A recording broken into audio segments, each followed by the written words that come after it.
Oui, alors pour voir l'esprit de cette troisième partie et même de la conclusion sur un exemple, c'est bien de regarder 3.11 et 3.12, c'est ce qu'on va faire. En allant un tout petit peu plus loin, parce que bon, voilà. Ici, on a E, une partie de Z, et on va appeler ent EZ l'ensemble des polynômes de Q de X qui envoient E sur Z. Ce sont bon, ent E de Z est un anneau. Hein, voilà. Sur l'exemple proposé par 3.11, E, ça va être l'ensemble des carrés. Ah, j'ai oublié 0.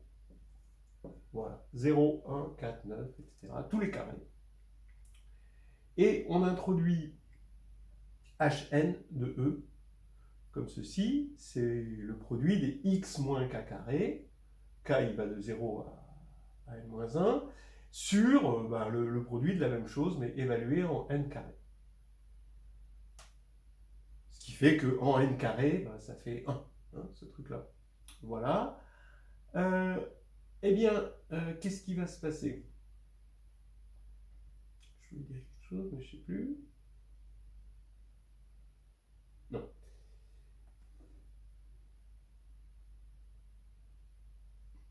Alors, on veut montrer que ent EZ, c'est le groupe, d'accord, donc si vous voulez le Z module, engendré par les HNE quand N parcourt grand N. C'est-à-dire que c'est exactement l'ensemble hein, des sommes de AN, HN, E avec AN dans Z. Voilà.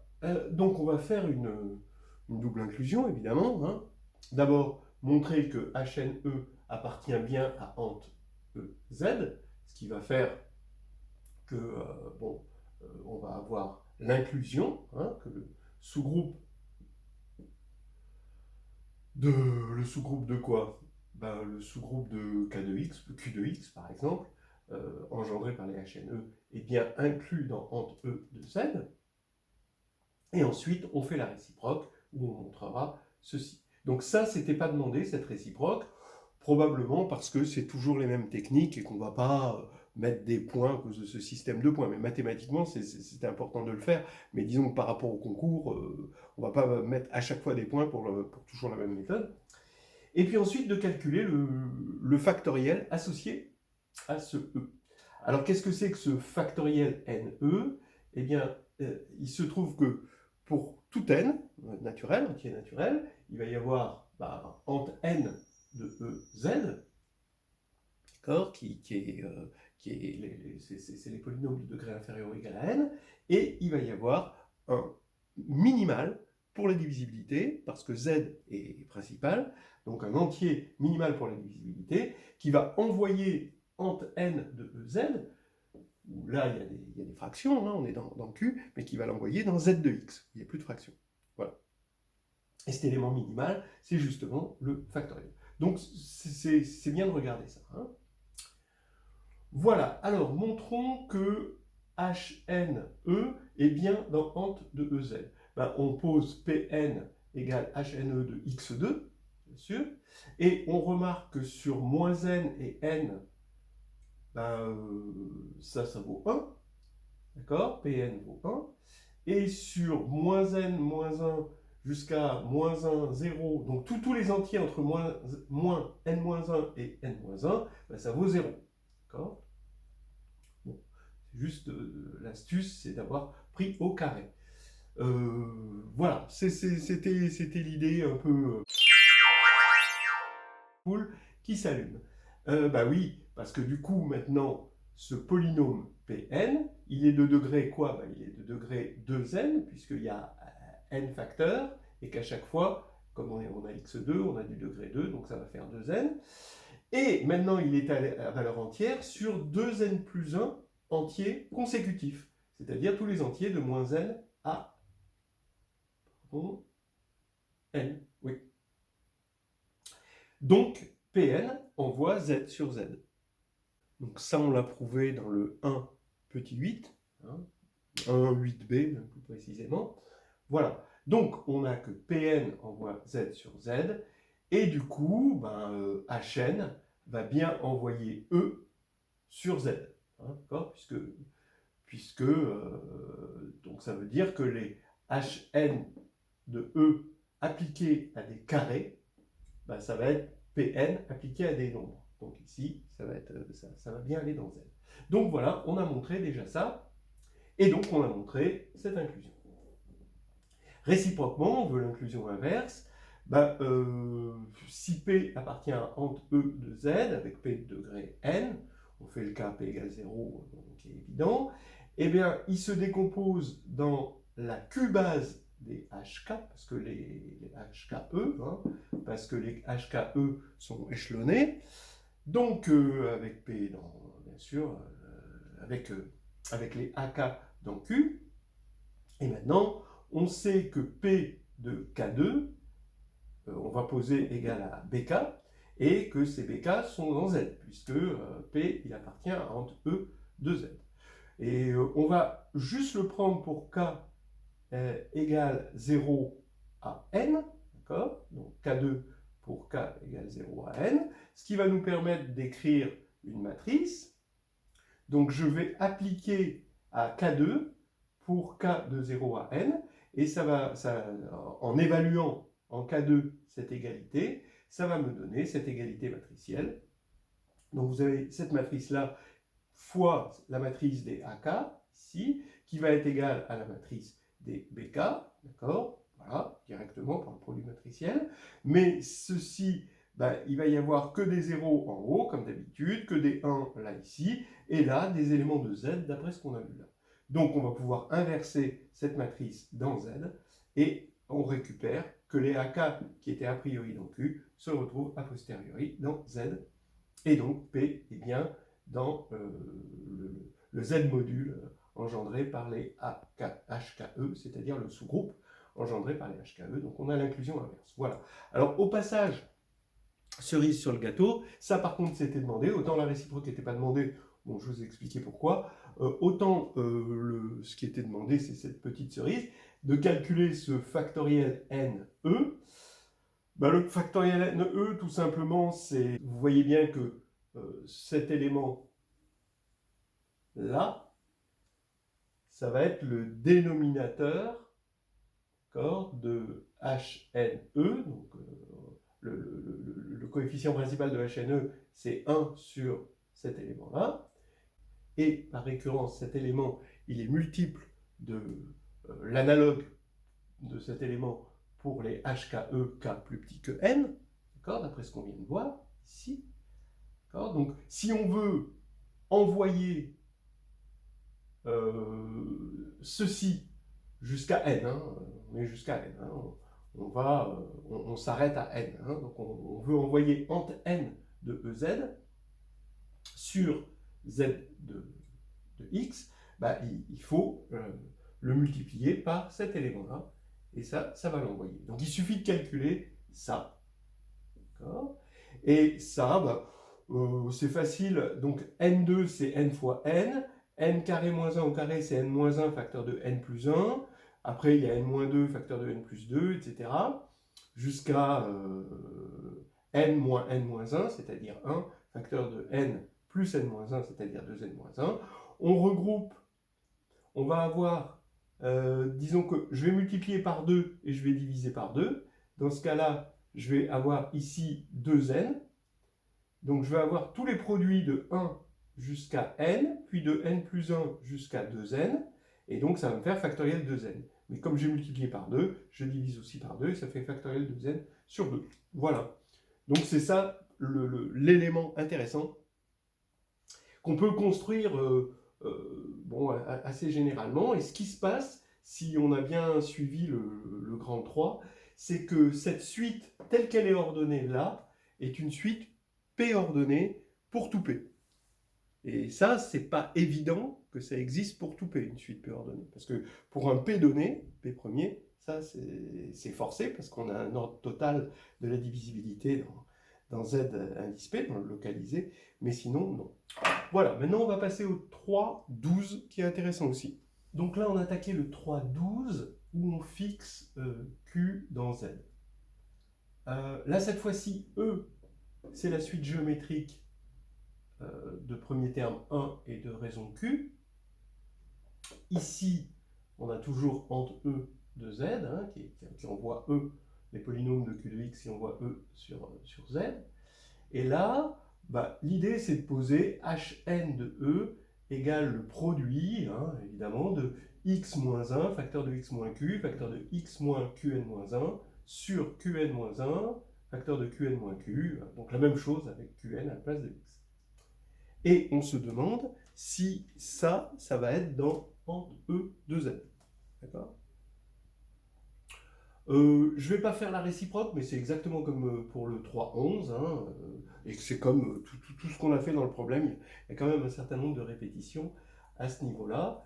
Donc ça prouvera, hein, sans avoir besoin de le dire, que ent de EZ sera le groupe abélien, hein, engendré par les HNE quand N décrit l'ensemble des entiers naturels. Voilà. Donc, pour montrer que c'est dans ent de E de Z, il faut montrer que quand on va l'évaluer en QM, ça va donner un entier.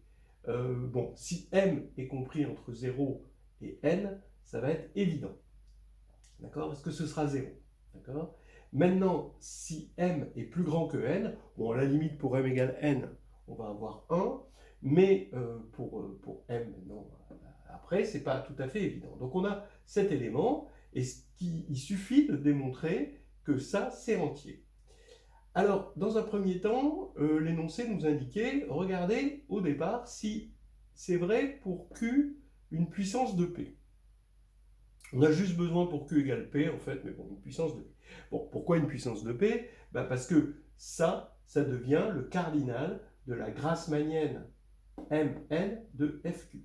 Comme Q est une puissance de P, effectivement, on a un corps de cardinal Q, qu'on appelle Fq, et on regarde les sous-espaces de Fq, donc on regarde les sous-espaces F de dimension N, et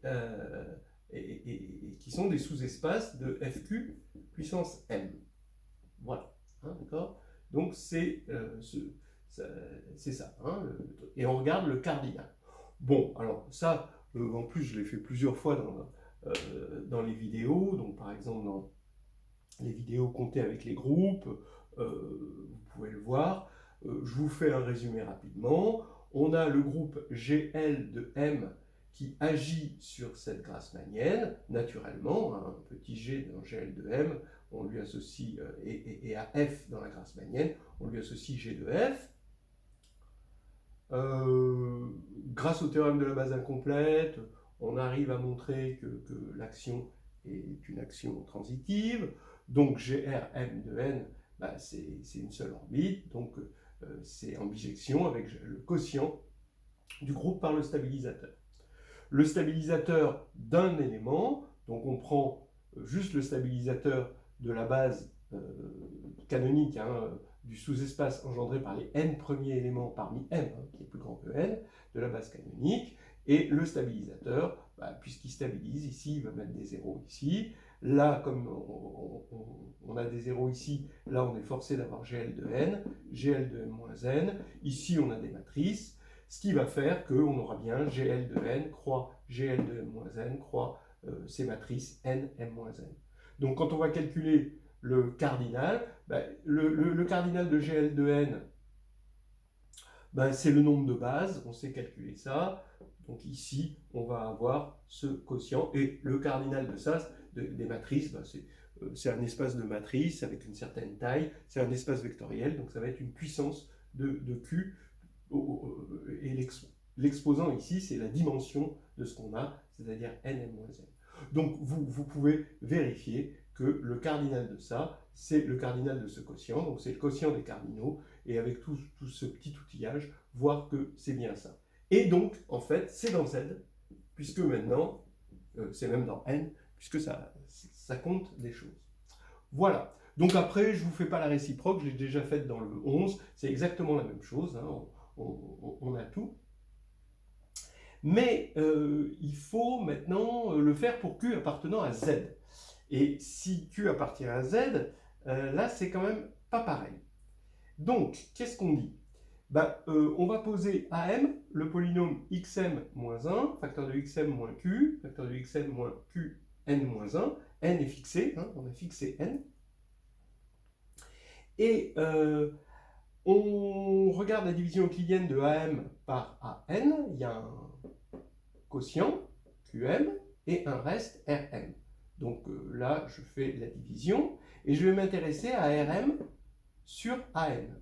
Alors, RM sur AN, par définition de la division euclidienne, c'est une fraction rationnelle de degré strictement négatif.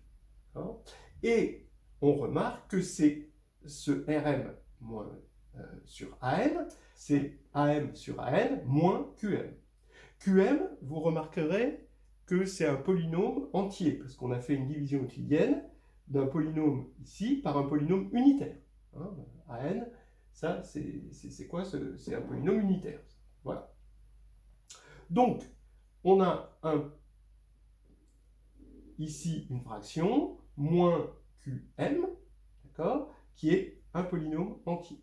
Donc, on applique ce polynôme entier à petit p premier, et ici, on applique ça à petit p premier, mais ça, on vient de voir précédemment, avec Q égale une puissance de P. Bon, on n'a pas besoin de la puissance de P, on n'a besoin que de P.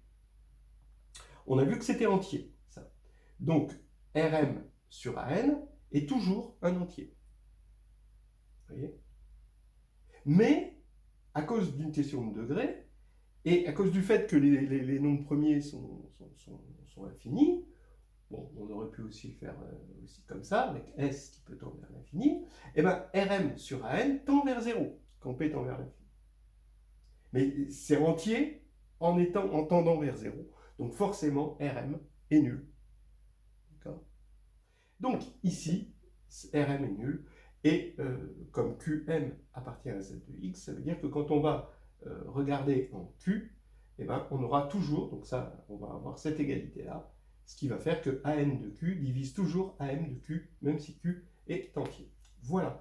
Donc ça, c'est fait, et puis du coup, on a tout ce qu'il faut pour une suite géométrique. Après, on peut le faire pour une suite géométrique qui ne commence pas par 1. Voilà. Alors, ensuite, on peut s'amuser à calculer le factoriel.